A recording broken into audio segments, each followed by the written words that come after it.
अथ 19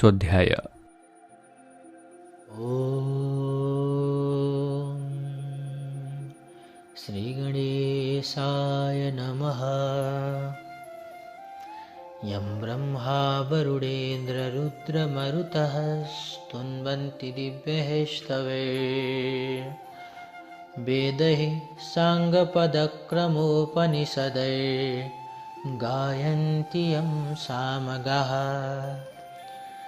ध्यानावस्थिततद्गतेन मनसा पश्यन्ति यं योगिनो यस्यान्तं न विदुसुरासुरगणा देवाय तस्मै नमः।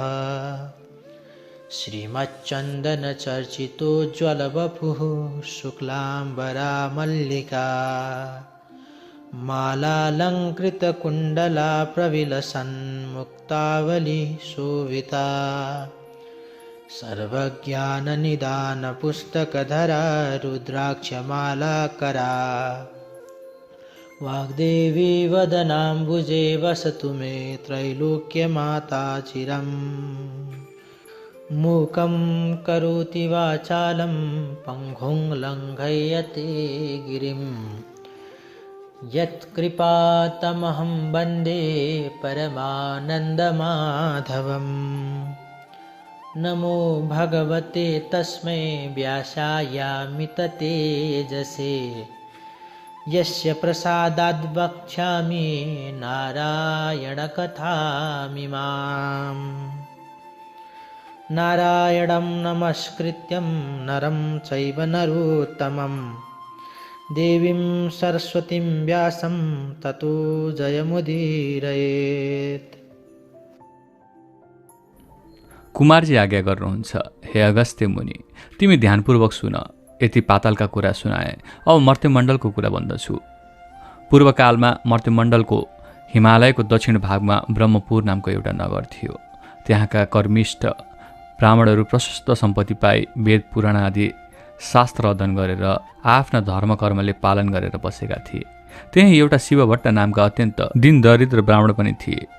गरिब भएर पनि तिनी लोभमोह त्यागेको र आफ्नो सत्कर्मको पालना गर्थे। तिनकी सती नामकी ब्राह्मणी थिइन्। ती विप्र दम्पति अनन्य प्रीतिले बसेका थिए। घरमा धन सम्पत्ति नहुनाले निकै कष्ट पाए र एक दिन शिवभट्टले आफ्नी पत्नीसित भने, हे प्रिय, हाम्रो घरमा सम्पत्ति छैन, त्यसै हुनाले बराबर कष्ट भोगिरहेका छौँ। अब सम्पत्ति प्राप्त गर्न सिद्धि गणेशको सेवा गरौँ भन्ने सल्लाह गरी दुवैजना पति पत्नी 8-8 दिनको मङ्गलबार बिहानै उठी कष्टपूर्वक सिद्धि गणेशको सेवा गर्न लागे। यही क्रमले निकै दिन बितेपछि सिद्धि गणेश प्रसन्न भई दर्शन दिए र हे शिवभट्ट ब्राह्मण, हे सती ब्राह्मणी, तिमी दुवैको सेवाले म प्रसन्न भएँ, जे इच्छा छ सो वर माग भने। र शिवभट्टले सिद्धि गणेशलाई दण्डवट प्रणाम गरी अञ्जली जोरेर, हे गणनाथ, अरू के वर मागौँ? पूर्व जन्ममा नकमाएको हुनाले यस जन्ममा दरिद्री भएर कष्ट भोगिरहेका छौँ। अब सम्पत्ति पाउने इच्छाले हजुरको सेवा गरेका छौँ। सम्पत्ति दिई कष्ट निवारण गरिदिनुहोस् भनी बिन्ती चढाए। अनि सिद्धिविनायकको आज्ञा भयो, हे शिवभट्ट, आजको 8 दिनमा मङ्गलबार बिहानै आई मेरो पूजा गर्नु। उसै बेला मेरो मुखेन्जेई जे देखाउला त्यो घर लागि तसलामा राखी माथिबाट तसलाले छोपिदिनु। 4 दिनपछि छोपेको तसला झिकी हेर्नु, सुन होइरहला। अनि त्यसका प्रभावले प्रशस्त सम्पत्ति पाई सुखी हुनेछौ। तिमीलाई सम्पत्ति हुने वरदान दिए, अब आफ्नो घर जाऊ। यति श्री गणेशको वचन सुनि शिवभट्ट ब्राह्मण र सती ब्राह्मणीले सिद्धि विनायकलाई दण्डवट प्रणाम गरे। अनि विनायक अन्तर्ध्यान भएपछि उनीहरू घर फर्केर आए। 8 दिन बित्यो र मङ्गलबार बिहानै पूजा सामग्री लिएर ती विप्र दम्पति सिद्धिविनायकको मन्दिरमा गए र उनको अगाडि एउटा लड्डु देखे। अनि दुवै पति पत्नीले नित्य जस्तै विनायकको पूजा गरेर त्यो लड्डु घर लगी तसलामा राखी माथिबाट तसलाले छोपिदिए। 4 दिनपछि छोपेको तसला झिकी हेर्दा सुनको लड्डु भइरहेको देखि प्रसन्न भएर सुरक्षित गरी राखे। उसै दिनदेखि शिवभट्ट ब्राह्मण उसै सुनका प्रभावले असङ्ख्य सम्पत्ति पाई सुखी भए। 10 घर डुली भिक्षा मागेर खाने शिवभट्टले सम्पत्ति पाएपछि एक दिन आफ्नी स्त्रीसित भने, हे सती, पूर्व जन्ममा दान धर्म गर्न नसकेकाले यस जन्ममा कष्ट भोग्यौँ। अब सिद्धि विनायकको कृपाले सम्पत्ति भयो। अब यस जन्ममा दान धर्म नगरे अर्को जन्ममा फेरि दरिद्री भई कष्ट पाउनेछौँ। अत दान धर्म गरौँ भनी दुवै पति पत्नी नित्य नारायणीको गङ्गा स्नान गरी उहीँ हरिहरको पूजा गरेर सुवर्ण आदि अनेक द्रव्य दान गरी घर आउँथे। उसै दानको तानमा उनले विष्णुको मन्दिर बनवाए, शिवको मन्दिर तयार गराए, सिद्धिविनायकको मन्दिरलाई जगमग तुल्याए, धेरै नै बडा बडा पोखरी खनवाए, बिपीहरू र इनारहरू खनाए, बरका, पिपलका, पाकडका, समीका, आँपका, कटहरका, बडरका, कटुसका, ओखरका, डुम्रीका, खस्रताका, चिउरीका, लप्सीका वृक्षहरू रोपाए, निबुवाका, कागतीका, लिचीका, पेडारका बगैँचा लगवाए, ठाउँ ठाउँमा नाना भाँतीका फलका फुलबारी सजाए, गरिब गुरुवालाई दान दिन दिनभरिभरि धेरै धेरै अन्न बाँडे, जताततै राम्रा राम्रा पार्टी पौवा सत्तल चौतारा बनाए, बाटा बाटामा अनेक ठाउँ पौशालाहरू रखवाए, ती पौशालाका नगिचाइ छायादार पाकडाका साँपका रुखहरू रोपाए, ती वृक्षका फेदमा बिसाउन चौतारा चिन्वाए, घ्यौघाटका वरिपरि साधु सन्त पक्कड तीर्थयात्रीहरूलाई बास बस्न धर्मशाला बनवाइदिए, अनेक कुटीहरू बनवाए, तीर्थयात्रीहरूका लागि सदाव्रत खोलिदिए, पाठशाला खोलेर विद्यार्थीहरूलाई पढाउनका लागि गुरु तथा बस्नका लागि छात्रावास अनि खानाका लागि भोजनालयको व्यवस्था गरे र त्यस्तै अरू पनि अनेक दान धर्मका कार्यहरू गरे। त्यसरी दान धर्म गर्नाले शिवभट्ट ब्राह्मणको सम्पत्ति झन झन बढ्दै गयो। त्यो देखेर एक दिन शिवभट्टले आफ्नी पत्नीसित भने, हे स्त्री, सम्पत्ति मात्र भएर के गर्ने, हामी वृद्ध भयौँ, हाम्रा सन्तान छैनन्, यो पछि सम्पत्तिको रक्षा को गरिदेला, अत सन्तानको निम्ति फेरि सिद्धिविनायकको सेवा गरौँ। यस्तो सल्लाह गरेर अघि जस्तै 8 दिनमा मङ्गलबार बिहान सिद्धिविनायकको सेवा गर्न लागे। तिनका निष्कपट सेवाले सिद्धिविनायक प्रसन्न भएर दर्शन दिए र भने, हे शिवभट्ट ब्राह्मण, तिम्रो सेवालीमा प्रसन्न भए, वरदान माग भन्नुभयो। यस्तो कृपा सुनि शिवभट्ट र सतीले अञ्जली जोडी बिन्ती गरे, हे गणनायक, हजुरका कृपाले सम्पत्ति पायौँ तर सन्तान छैन, त्यो सम्पत्तिको रक्षा पछि कसले गरिदेला, अत सन्तान पनि दिनुहोस्।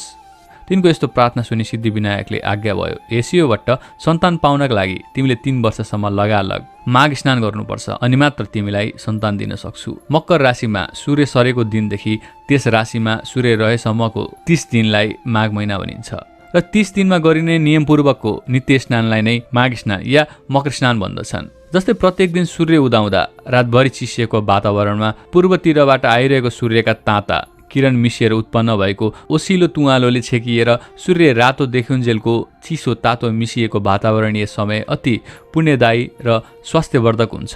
त्यस्तै सूर्य दक्षिणायन भएका बेलाको अन्तिम चिसो वातावरणबाट सूर्य उत्तरायणतिर सर्दाको तातो वातावरण प्रारम्भ हुँदा चिसोमा बढ्दो तातो मिसिँदै गएको माघ महिना पनि अति पुण्यदायी हुन्छ। अरू प्रत्येक राशिमा सूर्य सर्वदा प्रकृतिका भिन्न भिन्न वस्तुहरूमा सूर्यका भिन्न भिन्न प्रभाव परे झैँ मकर राशिमा सूर्य सर्दा सूर्यको पुण्यदायी प्रभाव पानीमा परेको हुन्छ। यसैले माघ महिनाको माघ स्नान माघदान अति पुण्यदायी हुन्छ। त्यस पुण्यले चिताएको चिज पुर्याउँछ। जस्तो ग्रहहरूमा सूर्य सर्वश्रेष्ठ छ अनि नक्षत्रहरूमा चन्द्रमा सर्वश्रेष्ठ छ, त्यस्तै महिनाहरूमा माघ अति श्रेष्ठ छ। तसर्थ हे शिवभट्ट ब्राह्मण, यस मनुष्य लोकमा जो जन कामिनीहरूको कटाक्ष बाणले एकदम विद्ध भएका छैनन्, अर्थात् जो जन स्त्री लम्पट छैनन्, त्यस्ता ती जन मात्रै मकरमा सूर्य रहँदा तलाउमा वा नदीहरूमा वा पुण्य तीर्थहरूमा श्रद्धा विश्वासपूर्वक स्नान गर्न चाहन्छन्। जो जन बिना आगो, बिना यज्ञ, बिना पार्टी पौवा निर्माण गरी सद्गति पाउन चाहन्छन्, त्यस्ताले माघमा बस्ती बाहिरको भर्सक बहँदो जलमा बिहानै नुहाउने गरून्। हे शिवभट्ट, जो जन गाई, भूमि, सुन, माणक्य आदि दान नगरिकन नै सुन, गाई आदि दान गरेको फल प्राप्त गर्न चाहन्छन्, तिनीहरूले पक्कै पनि माघ स्नान गर्नुपर्छ। 21 दिने व्रत, कृच्छ व्रत र पराक्रम व्रतले आफ्नो शरीरलाई नसुकाइकन जो स्वर्ग जान चाहन्छन्, तिनीहरूले माघभरि अवश्य नदी वा सरोवर यानि ठुला पोखरीहरूमा नुहाउन्। वैशाखमा हरिको पूजा, कार्तिकमा तपरूपी पूजा र माघमा चाहिँ तपस्या, होम तथा दान तीनवटै गरिन्छ। बराबर अर्थात् हर साल यस्तो गर्ने व्यक्ति अवश्य नै अर्को जन्ममा लक्ष्मीपति राजा हुन्छन्।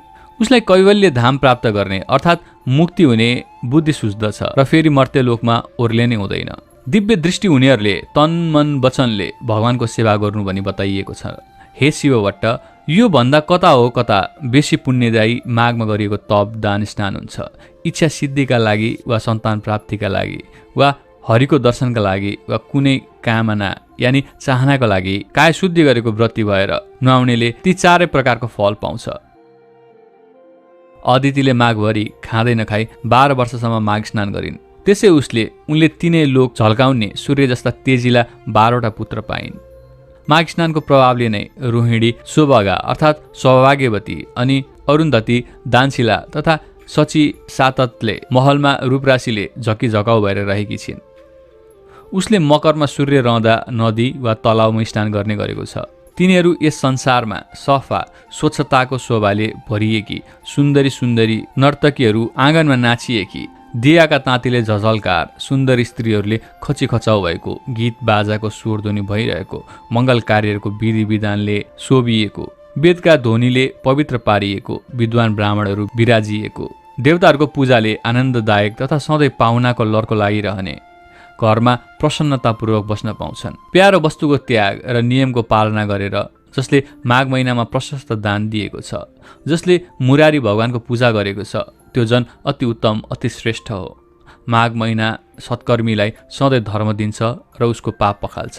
सदा इच्छापूर्ति चाहनेलाई उसले चाहेको फल दिन्छ, त्यो नचाहनेलाई ज्ञान दिन्छ। जुन लोक ज्ञानीहरूलाई, जुन लोक वनमा बसेर तपस्या गर्नेहरूलाई, जुन लोक विष्णुका भक्तहरूलाई मिल्छ, त्यो लोक माघमा नित्य स्नान गर्ने जनहरूलाई सदाको लागि मिल्दछ। हे शिव भट्ट, अरू पुण्यहरूले त पुण्य भोग सकिएपछि स्वर्गबाट फर्किनुपर्छ, तर माघ स्नान गर्ने मनुष्यहरूले त कहिले पनि स्वर्गबाट फर्किनु पर्दैन। जो जन माघमा स्नान गरेर दुधालु गाई वैदिक ब्राह्मणलाई दान गर्छ, त्यस गाईका सर्वाङ्गमा जति रौँ छन् त्यति 1000 वर्षसम्म त्यो जन स्वर्गमै रमिरहन्छ। जो माघ स्नान गर्ने मनुष्य गुण सक्खर मुछेको तिल दान गर्छ, त्यसका सबै पाप पखालिएर निश्चय नै त्यो जन निर्मल भएर शोभिन्छ। किनकि सबै धन्यहरूमध्ये तिल जो छ त्यो पाप नाश गर्नेवाला हो। त्यसकारण हे शिव भट्ट, माघमा प्रयत्नपूर्वक सकेसम्म तिल दान गर्नुपर्छ। नियमपूर्वक माघ स्नान गर्नेले ब्राह्मण भोजन पनि गराउनुपर्छ। अनि ब्राह्मण भोजनद्वारा आफ्ना पितृहरूलाई तृप्त पारेर शुद्ध आत्मा भएको त्यो जन विष्णुको परम पदमा प्राप्त हुन्छ। त्यसकारण प्रयत्नपूर्वक पनि माघ महिनाकन दानले बिताउनुपर्छ। कसैले पनि माघ महिनालाई बिना दानले बिताउनु हुँदैन। आफ्नो सावगास अनुसार विचारेर पक्कै पनि माघमा सधैँ दान गर्ने गर्नुपर्छ। जो जन माघ स्नान गरेर ब्राह्मणहरूलाई जुत्ता कमण्डलु दान दिन्छ, त्यो जन अवश्य स्वर्गमा गएर रहन्छ। माघ स्नान रूपी उत्तम तपस्या गर्ने जन कदापि दान बिना माघ बिताउँदै नबिताओस्, किनकि त्यो दानले स्वर्ग प्राप्त हुन्छ। दानले नै स्वर्ग मिल्छ, दानले नै सुख मिल्छ, दानले नै पाप नाश हुन्छ। र यो आश्चर्यको कुरो छ कि महापातक पाप पनि माघमा गरेको दानले नाश हुन्छ। जस्तो सूर्यको बिना आकाश, जस्तै सन्तान बिना कुल, आचार बिना घरको शोभा हुँदैन, त्यस्तै बिना दानको तपस्या शोभिँदैन। दानभन्दा अर्को पाप नाश गर्ने पवित्र वस्तु केही छैन। हे शिव भट्ट, तिमीलाई मैले माघ महिनाको महिमा बताएँ, अब माघ स्नानको गरिमा बताउँछु। माघ स्नान समस्त यज्ञभन्दा श्रेष्ठ वा उत्कृष्ट छ, सबै प्रकारको दानको फल दिनेवाला छ र माघ स्नान सबै प्रकारको व्रत र तपस्याको समान पुण्यदायक छ। माघ स्नानको प्रभावले अति शुद्ध मन भएका मानिसहरू पितृकुल मातृकुल दुवै कुलका पितृहरूलाई स्वर्गमा थन्काएर अनि उज्जवल चेहरा भएका मानिसहरूलाई चाहिँ अत्यन्त राम्रा जता चिताए उतै चल्ने श्रेष्ठ विमानहरूमा चढेर स्वर्ग जान्छन्। जो मनुष्यहरू सधैँ पाप गर्दछन्, सधैँ दुराचार गर्छन् र कुकर्ममा चल्दछन्, त्यस्ता जन पनि सो माघ स्नान गरेर हरिको पूजा गर्दछन् भने ती पनि यहाँ पापहरूबाट छुट्दछन्। जो कहिले साँचो बोल्दैनन्, जो सधैँ आमा बुवालाई सताउँछन्, जसको स्थिति कुनै पनि आश्रममा छैन, जसले आफ्नो कुल धर्म त्यागेका छन्, अनि जो पाखण्डी छन्, त्यस्ता जन पनि सज्जनको गति पाउँछन् र माघमा गरेको स्नानका पुण्यहरूले भवसागर तर्दछन्। पृथ्वी तलका पुण्य तीर्थहरूमा माघ स्नान गर्न पाउनु मनुष्यहरूलाई अति दुर्लभ छ, किनकि त्यस माघ स्नानको प्रभावले मनुष्यहरूले ब्रह्मज्ञानीले पाउने पद पाउँछन्। त्यस बारेमा विचार्नु पर्ने कुनै काम छैन। हे शिव भट्ट, माघ महिनामा कल्पवास बस्नु, दान गर्नु, हरिको मन्दिरमा जानु, हरिको पूजा गर्नु, यी सब काममा पुण्य अक्षय अर्थात् ननासिने हुन्छ। त्यसकारण यथाशक्ति यानि सावगास अनुसार मनुष्यहरूले प्रयत्नपूर्वक माघ स्नान गरेर लुगा, भरभराउँदो मक्कल, सुवर्ण आदि दान गर्नुपर्छ। माघमा जो अन्न दान गर्छ उसलाई देवलोकमा अमृत पान गर्न मिल्छ। जो सुन दान गर्छ उसले इन्द्रको समीपमा बस्न पाउँछ। दियो, अग्नि अर्थात् सल्किएको मक्कल, सुन्दर वस्त्र दान गर्ने मनुष्य सधैँ तेजस्वी भएर सूर्यलोकमा बस्न पाउँछ। यज्ञहरूले, उत्तम उत्तम दानहरूले, उज्जवल तपस्याहरूले, ब्रह्मचार्यको धारणले, शुभयोगमा गरिएको पूजाले पापीहरू यस लोकमा त्यति शुद्धि हुँदैन जति पुण्य तीर्थहरूमा माघ महिनामा गरिएको स्नानले शुद्ध हुन्छन्। जो मनुष्य माघ महिनामा आधा सूर्य उदाएको बेलामा पुण्य तीर्थहरूमा स्नान गर्दछन्, तिनीहरू पाप गरेन भए पनि तिनले नरकमा दुःख समूहको सन्ताप अनि सही नसक्ने यातना भोग्नु पर्दछ। जो जन माघ महिनामा नुहाएर विष्णुको पूजा गर्छ ती जन स्वर्ग भोग सकिएर फेरि पृथ्वीलोकमा फर्केपछि कल्याणमूर्ति, राम्रा, भाग्यमानी, प्रिय बोल्ने, धर्मात्मा, धनाढ्य, शतायु राजा हुन्छन्। दन्केको आगोमा हालेको काठ समूह जसरी तुरुन्तै भस्मवशेष हुन्छ त्यसै गरी माघ स्नानले सानो वा ठुलो पापहरूको राशि बिलाउँछ। मनुष्यहरूले शरीरले, बाणीले, मनले पनि जानेर वा नजानेर जो पाप गरेको छ त्यो पाप समूह पुण्य तीर्थमा गरेको माघ स्नानले हृदयमा झल्केका विष्णुले अज्ञान नासे चाहिँ सबै डर्दछन् अर्थात् नासिन्छन्। यदि कुनै मनुष्य आफूले गरेको पाप समूहको भोग भोगिरहेको छ र संयोगवश पनि कुनै बेला कुनै पुण्य तीर्थमा एकाएक पुगेर त्यस मनुष्यले माघ स्नान अचानकै गरियो भने पनि तुरुन्त त्यसको पाप समूह नाश भइहाल्छ। यसबारे तिमी आफ्नो मनमा कति पनि संशय नलेऊ। हे शिवभट्ट, विशेष गरेर यो कर्मभूमिको पुण्यभूमि आर्यावर्तमा अर्थात् 7.5 वर्ष कोश पूर्व पश्चिम लामो हिमालय र त्यस्तै 500 कोश लामो विन्ध्याचलको बीचको भूमिमा रही माघ स्नान नगर्ने मनुष्यहरूको जन्म बेकारको कहिएको छ। जस्तै सूर्य बिनाको आकाश, चन्द्रमा बिनाको नक्षत्र मण्डल शोभित हुँदैन, त्यस्तै हे शिवभट्ट बिना माघ स्नानको सत्कर्म शोभित हुँदैन। माघ स्नान मात्रले पनि जस्तो केशव भगवान प्रसन्न हुनुहुन्छ अरू व्रत, दान, तपस्याले हरि भगवान त्यस्तो प्रसन्न हुनुहुन्न। जस्तै सूर्यको तेज जस्तो तेज अरू कुनै तेज छैन त्यस्तै माघ स्नान बराबरको अरू कुनै यज्ञ यज्ञादि क्रिया छैन। तसर्थ वासुदेवलाई प्रसन्न पार्नका लागि, सारा पापहरूलाई हटाउनका लागि र अन्तमा स्वर्ग प्राप्तिका लागि मानिस माघ स्नान गर्ने गरोस्। खुब स्याहार गरिएको हृष्टपुष्ट बलियो तर माघ स्नान नगरिएको अशुद्ध र अनित्य नित्य शरीरले के हुन्छ र? हड्डीहरूको ढाँचा, नसाहरूले कुसिएको, मासुले लिपिएको, छालाले मडिएको, दुर्गन्धले भरिएको, दिशा पिसाबको पात्र, बुढियाई शोक, विपत्तिले व्याप्त, रोगको घर, आतुर, रगत बग्ने, छेडभङ्गुर, सबै दोषको आश्रय, अर्काको उन्नतिले दुखी हुने, अर्काको द्रोह गर्ने, छुच्चो, लोभी, चुगुलखोर, क्रूर, कृतज्ञ, घमण्डी, त्यस्तै छेडिक अर्थात् केही दिन मात्रको कहिले तृष्णा पुरा नहुने, उद्धृत, दुष्ट, तीनै दोष, कफ, वात, पित्त भरिएको, अपवित्र वस्तु निकाल्ने, प्वालयुक्त, तीनै ताप, दैविक, दैहिक, भौतिकले मोहित, स्वभावैले अधर्ममा रत्त, 100 करोड तृष्णाको आकुल, काम, क्रोध, लोभ यी नरकका द्वारले व्याप्त, परिणाममा किरा पर्ने, भस्म हुने वा कुकुरहरूको भोजन हुने यस्तो यो लाछी शरीर यदि माघ स्नान गरिएको छैन भने व्यर्थ छ। पानीमा फोका जस्तै, जन्तुमा पुतली वा धमिरा जस्तै ती माघ स्नान नगर्ने मानिसहरू केवल मर्नका लागि मात्र जन्मन्छन्। विष्णु भगवानलाई नमान्ने ब्राह्मण धिक्कार हो, जोगीहरूको श्राद्ध धिक्कार हो, आचार नभएको कुल धिक्कार हो, घमण्डले युक्त धर्म धिक्कार हो, क्रोधले युक्त तपस्या धिक्कार हो, बिना दृढताको ज्ञान धिक्कार हो, अल्छीको शास्त्र धिक्कार हो, आफ्ना मानेजनको श्राद्ध भक्ति नगर्ने नारी धिक्कार हो, त्यस्तै नै गुरुको सेवा नगर्ने ब्रह्मचारी धिक्कार हो। नन्दकेको आगोमा गरिएको होम धिक्कार हो, साक्षी बिनाको निर्दोषता धिक्कार हो, उपजीविका अर्थात् शरीर व्यापारले जीवन चलाउने कन्या धिक्कार हो, आफ्ना लागि मात्रै पकाएको भोजन धिक्कार हो, शूद्रका घरको भिक्षा यानि चन्दाले गरिएको यज्ञ धिक्कार हो, कृपणको धन धिक्कार हो, अभ्यास नगरिएको विद्या धिक्कार हो, प्रजासँग विरोध गर्ने राजा धिक्कार हो, जिउनका लागि गरिएको तीर्थ धिक्कार हो, केवल जीवन चलाउनका लागि गरिएको व्रत धिक्कार हो, झुठो तथा चुगलखोरी बाणी धिक्कार हो, सन्देहास्पद मन्त्र जप धिक्कार हो, चञ्चल चित्तको वा अन्य मनस्कको जप धिक्कार हो, अवैदिकलाई दिएको धन धिक्कार हो, ईश्वर नमान्ने नास्तिक धिक्कार हो, जो अश्रद्धाले गरिएको पारलौकिक अर्थात् परलोक सम्बन्धी काजक्रिया छ त्यो सब धिक्कार छ।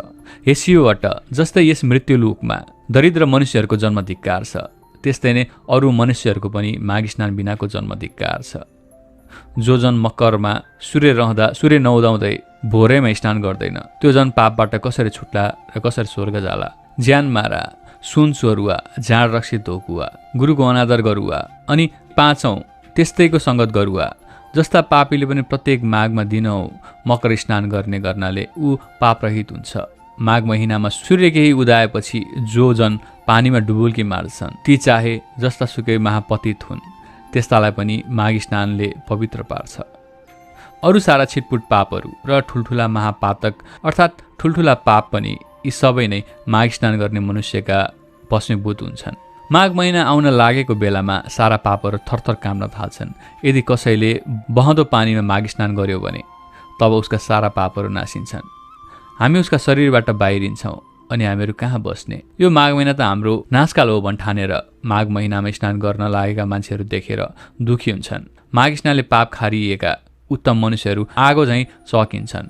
माघ स्नानले सारा पाप छुटेका मानिसहरू मेघबाट मुक्त भएको चन्द्रमा जस्तै चम्किन्छन्। गिलो, सुकेको, सानो, ठुलो वा बाढी मन कर्मले गरिएको सबै पापलाई माघ स्नानले नै आगोले समाधिलाई झैँ डढाइदिन्छ।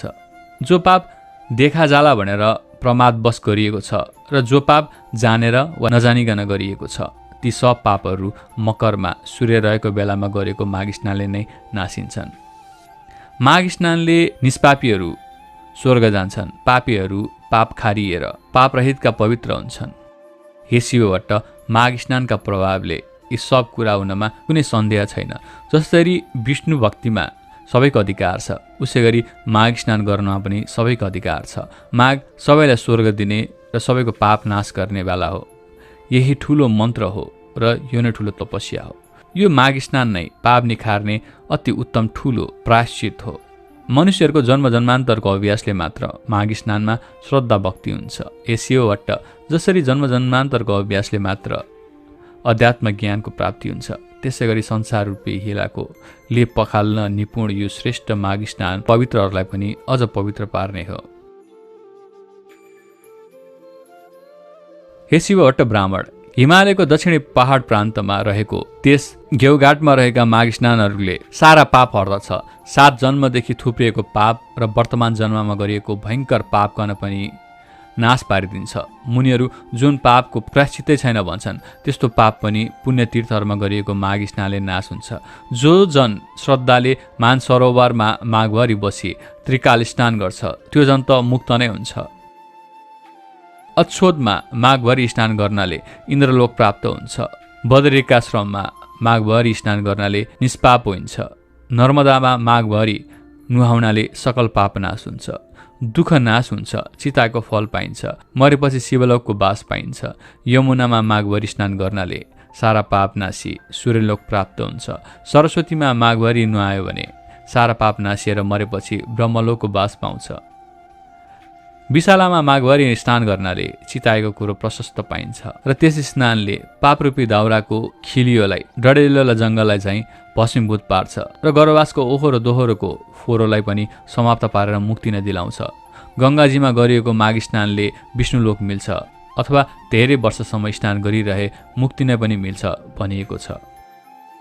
सरयू, कोशी, बागमती, कमला, राप्ती, तिनाउ, कर्णाली, शारदा वा महाकाली, सिन्धु, सिन्ध, चन्द्रभागा, तापी, गोदावरी, गोमती, गण्डकी, भीमा, पयोष्णी, कृष्णवेणिका, कावेरी, तुङ्गभद्रा, ब्रह्मपुत्र, महानदी, तिस्ता, मेची र अरू पनि सोझ समुद्रमा मिसिने नदीहरू छन्। तिनमा पनि प्रत्येक माघ स्नान गर्ने मनुष्यहरू तबसम्मका सकल पाप विनाशिएर पछि स्वर्ग लोकमा बास पाउँछन्। नैमिषारण्यमा प्रति वर्ष माघ स्नान गर्नाले विष्णुको सामिप्यको बास र पुष्करमा माघभरि स्नान गर्नाले ब्रह्माको नजिकै बस्न पाइन्छ। कुरुक्षेत्रमा माघभरि स्नान गर्नाले इन्द्रको लोकमा बास पाउँछ र देवदहमा माघभरि माघ स्नान गर्नाले योग सिद्धिको फल पाइन्छ। मकरमा सूर्य रौन्जेल प्रवास तीर्थमा गरिएको माघ स्नानले रुद्रको गण हुन पाइन्छ। देवकी अर्थात् धौकीमा गरिएको माघ स्नानले देवताको जन्म पाइन्छ। त्रिशुलीमा गरिएको माघ स्नानले कैलाशको बास पाइन्छ। गोमतीमा माघभरि गरिएको मकर स्नानले फेरि जन्मिनु पर्दैन। हेमकुटमा, महाकालमा, ओङ्करमा, अमरेश्वरमा, नीलकण्ठको जलमा माघभरिभरि माघ स्नान गर्नाले रुद्रको लोकमा ऐश्वर्यशाली भएर बस्न पाउँछ। कुनै पनि 3 नदीहरूको सङ्गममा माघभरि नुहाउने गरे आफ्ना इच्छा पूर्ति हुन्छ। जीवनमा दुःख आइपर्दैन। तर हे शिवभट्ट, गण्डकी, धौकी, त्रिशुलीको सङ्गम भएर नारायणी बनेको देवघाटको त्रिवेणीमा र गङ्गा यमुना सरस्वती मिलेको सङ्गम स्थान प्रयागको त्रिवेणीमा त भाग्यमानीहरूले मात्र माघभरि मकर स्नान गर्न पाउँछन्, किनकि त्यहाँको त्रिनदी मिश्रित स्थलको जल मुक्तिदाता र स्वर्गदाता अनि कल्याणदाता पनि छ। हे शिवभट्ट ब्राह्मण, स्वर्गमा रहने देवताहरू पनि देवघाटको त्रिवेणीको र प्रयागको त्रिवेणीको महिमा बखानिरहन्छन्। त्यहाँ मकरभरि स्नान गर्ने मनुष्यहरूले अन्त्यमा विष्णुलोकको वा देवलोकको बास पाउँछन्। जो मनुष्यहरू यी दुवै त्रिवेणीमध्ये एकमा रहेर माघभरि नै सङ्गमी स्नान गर्छन् भने ती जन धेरै धेरै पापी भए पनि तिनले नर्क देख्नु पर्दैन, तिनीहरू सरासर वैकुण्ठ वा स्वर्गमा जान्छन्। किनकि हे शिवभट्ट, उहिले ब्रह्माजीले तराजुको एकपट्टिको पडलामा समस्त तीर्थहरू, व्रतहरू, दानहरू, तपस्याहरू, यज्ञहरूका पुण्यफललाई र अर्कोपट्टिको पडलामा देवघाटमा गरिएको माघ स्नानहरूको पुण्यफललाई राखेर तौले ता माघ स्नानको पुण्यफल नै भारी भयो। फेरि त्यस्तै गरी अर्कापट्टि देवघाटको त्रिवेणीको पुण्यफल र अर्कोपट्टि प्रयागको त्रिवेणीको पुण्यफललाई राखेर तौलदा पनि देवघाटकै माघ स्नानको पुण्यफल केही भारी नै भयो। यस्तो पुण्यदायी ती त्रिवेणीमा जो जन माघे सङ्क्रान्तिको अघिल्लो दिन त्यहाँ पुगेर उही महिनाभरि कल्पवास बसी लगातार 20 वर्षसम्म माघ स्नान गर्दछन्, तिनले सधैँका लागि कैलाशको बास पाउँछन्। त्यस्तै गरी 40 वर्ष लगातार माघ स्नान गर्नाले निरन्तर स्वर्गको बास र सधैँ 12 महिना त्यहीँ रहेर विष्णु भगवानको मन्त्र निश्चल मनले जप्दै 60 वर्षसम्म लगातार जो जन स्नान गर्छन् तिनले त कैवल्य धामको आनन्दमय लोकमा सदाका लागि बास पाउँछन्। अनि हे शिवभट्ट, कहिले सृष्टि भयो र कसरी भयो, अनि कहिले अन्त हुन्छ र कसरी हुन्छ भन्ने आदि र अन्त्यको निदो नभएकाले अनादि अनन्त कहिने 24,000 कोषको गोलाइ भएको धकधकाउँदो रापिलो आगोको गोला सूर्य र त्यसभन्दा 7.5 करोड कोष तल रहेको चिसो न चिसो पानीको 12,000 कोष गोलाइको अविनाशी दह समुद्र, यी दुवैलाई निराधार निलारम्भ आकाशमा आफ्नै धुरी र वृत्तमा नियमित रूपले नियममा राखी अड्याइराख्ने त्यो कुन शक्ति हो भन्ने सोची त्यो शक्तिलाई ठम्माई त्यसलाई जान्नु नै ज्ञान हो र त्यो सत्य शक्तिलाई जान्न वेद विहित सत्मार्गमा चल्नु नै सनातन प्रमुख धर्म हो। हाम्रो चालु आँखाले प्रकाशलाई र प्रकाश पारेका तर नछेकिएका वस्तुलाई भ्याएसम्म देखे चाहिँ यिनै सूर्य र सूर्यका बीचको आकाशमा रहेका तर यी आँखाले नदेखिने किन्तु मनुष्य मात्रको नाकको फेदमा रहेको भ्रिकुटीको भित्र शक्ति रूपले रहेको त्यो दिव्य दृष्टि जुन विराट स्वरूपको दर्शनको लागि एकछिन मात्र भगवान श्रीकृष्णले आफ्नो योग बलले अर्जुनको दिव्य दृष्टिकन उघारिदिए चाहिँ आफ्नै तपस्याले उघारिएका दिव्य दृष्टिले मात्र देखिने स्वर्ग नर्क आदि लोक देख्नलाई चाहिने कहिलेकाहीँ यिनै आँखामा झिलिक्क गर्ने दिव्य दृष्टि उगार्न गरिने सो प्रयास नै तपस्या हो र यस तपस्यामा चाहिने साधन सूर्यतेजमा अविचल मन अडाइराख्ने ध्यान नै योग हो। यी सबै सत्प्रयास सिद्धिका लागि आवश्यक पर्ने पहिलो प्रयास शरीर शुद्धि हो र शरीर शुद्धिका लागि चाहिने प्रारम्भिक प्रयास त्यो नियमपूर्वकको मकर स्नान नै हो। अर्थात् ज्ञान रूपी चोटामा चढ्न चाहिने लिस्नुको पहिलो खुड्किलो मकर स्नान हो। तसर्थ हर साल गरिएको विष्णु भक्तिपूर्वकको माघ स्नानले जसरी ती माघ स्नान गर्नेहरूलाई मरेपछि शिवलोक, इन्द्रलोक, सूर्यलोक पुर्याउँछ र त्यही चिरस्थायी वासस्थान दिलाउँछ, त्यसरी नै यसै लोकमा पनि सन्तान चाहनेहरूलाई सन्तान अनि सुख शान्ति पनि दिलाउँछ। जसरी उहिले 5वटा गन्धर्व कन्याहरू अप्सराहरू सरापले प्राप्त भएको कठिन पापको फल पिचास भएर भोगिरहेका थिए, पछि लोमस ऋषिको उपदेश रूपी बाणीले नै माघ महिनामा गरिएको त्रिवेणी स्नानको प्रभावले ती गन्धर्व कन्याहरू सरापबाट आश्चर्यसित छुटे र अनि उसै बटुक प्रसिद्ध बेटासँग बिहे भयो। बिहे भएको 7 वर्षसम्म पनि सन्तान नभएर पिरिएका तिनीहरूलाई पछि फेरि लोमसले नै 3 वर्षसम्म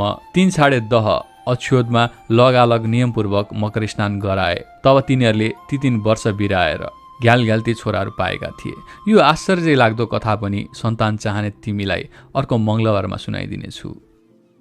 इति श्री स्कन्द पुराणे केदार खण्डे माघ महात्म्ये कुमारगस्ते संवादे श्री स्वस्तानी परमेश्वर व्रत कथाय माघ मास महिमा वर्णनम नाम 91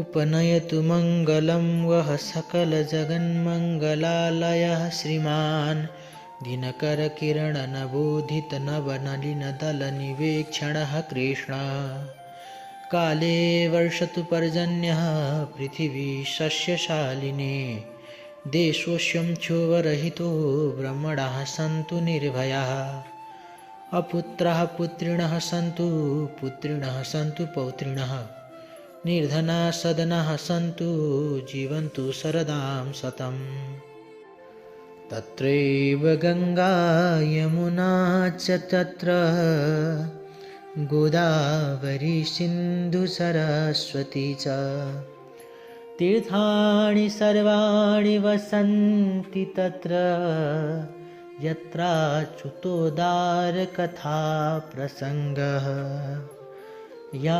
कुन्देन्दुतुषारहारधवला या शुभ्रवस्त्रावृता या वीणावरदण्डमण्डितकरा या श्वेतपद्मासना या ब्रह्माच्युतशङ्करा प्रभृतिभिर्देवैः सदा वन्दिता सा मां पातु सरस्वती भगवती निःशेषजाड्यापहा कायेन वाचा मनसेन्द्रियैर्वा बुद्ध्यात्मना वा प्रकृतिस्वभावात् करोम्यद्यत् सकलं परस्मै नारायणायेति समर्पये तत्। श्री स्वस्थानी देव्यर्पणमस्तु।